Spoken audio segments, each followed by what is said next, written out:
Alright, boys and girls, time to get to work. Gotta get the welder out. We're gonna do some work on this thing. We're gonna have some fun. Let's get going.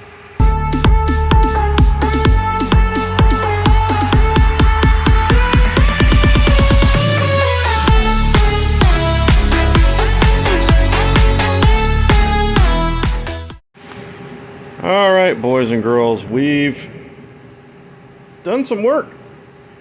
I actually mounted the roof. And I put the side pod on over here. I have all the lines ran and the wires ran for the AC. The side pod will probably have to come off again when we go to service the AC and stuff, but I just wanted to get it on there, get it out of the way. So, let's take a look in here. So I bought these clamps, and I'll keep this here for you guys. Maybe you can get the QR code. I didn't buy them from billetbits.com. I bought them from a gentleman on Facebook that's part of the Manx Club. I forget his name right now, but he was selling them. And they weren't that much. I think they were like 80 bucks. But they go around and they're supposed to clip onto the windshield frame here. And then, so it pulls the windshield frame tight to the groove over on this side. And I had to do a little modification because my window frame's at a little different angle. Everybody's is going to be at a different angle. Alright. But they're nice looking. Bill aluminum, can't beat that. And then there's these clamps back here that go to the roll bar that are like a quick release, which is kind of nice. That holds it down back here. I think that's going to work pretty well. The sides have the little foam back there to keep it from scraping the bodywork up. I haven't put the trim on yet because it's just not worth doing it right now. I'm going to get it all dirty. So that's on there. I like the way these look. They're just button head screws on the top. They got these Bill aluminum fasteners. I don't know if I'll try and paint them white. I think I would match the paint really well. And you can't, it's a nice thing I liked about it. There wasn't a whole bunch of hardware hanging out. But we've moved on to other stuff. I'm impatient. And the motor is off the rack. It's not done. Alright, we still got to clean everything and assemble it. But I can set the heads on there, set cylinders on there with the correct deck height, and I put the motor on so we can start building the turbo system. Alright, plus I wanted them to see which manifolds work. My biggest concern was I've seen a lot of buggies where the air filter hit the body. So I had bought some little Type 3 ones, and these guys are short, okay? The problem with these Type 3 ones is I want to run a stock fan shroud because I'm going to put possibly the heaters back on it, but also I'm going to run the flaps. So with the Type 3 manifolds, you have to run a 36 shroud because it actually moves the carburetor in closer and it would hit. So that was a no-go right there. So we're going to use the taller manifolds because they have plenty of clearance up in here. Even if I move this thing ridiculously back, which that's not where it's going to be, I still have plenty of clearance. And I've checked both sides. So that is okay right there. I was really concerned that the manifolds would not have clearance, but they do.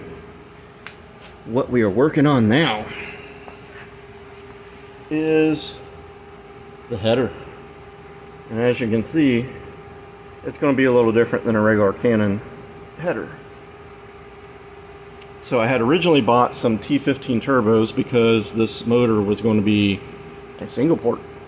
And I was going to do draw through with like SU carbs or something like that, or blow through with Caterons, and a T15 would be fine. But since that plan has gone by the wayside, and we're building a 2286 with dual port heads, we need a little more flow, and we got the dual Webers.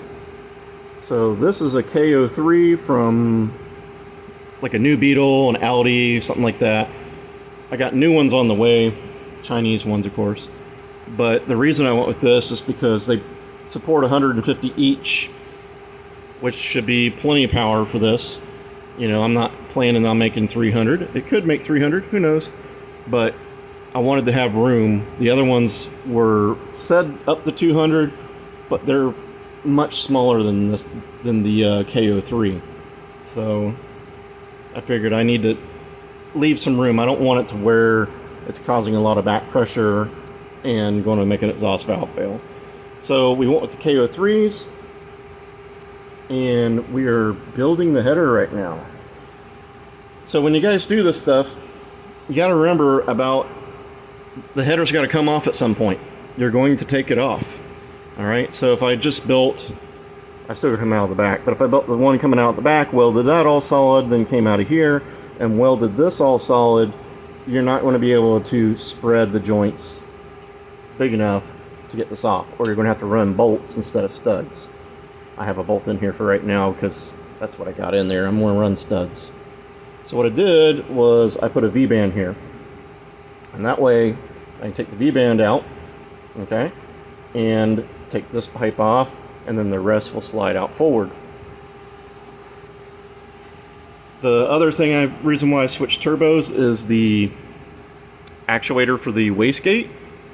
The mount was casted into the housing, so you could not reclock the position of the discharge, because if you did, the mount would be up here and the housing, exhaust housing, would be here.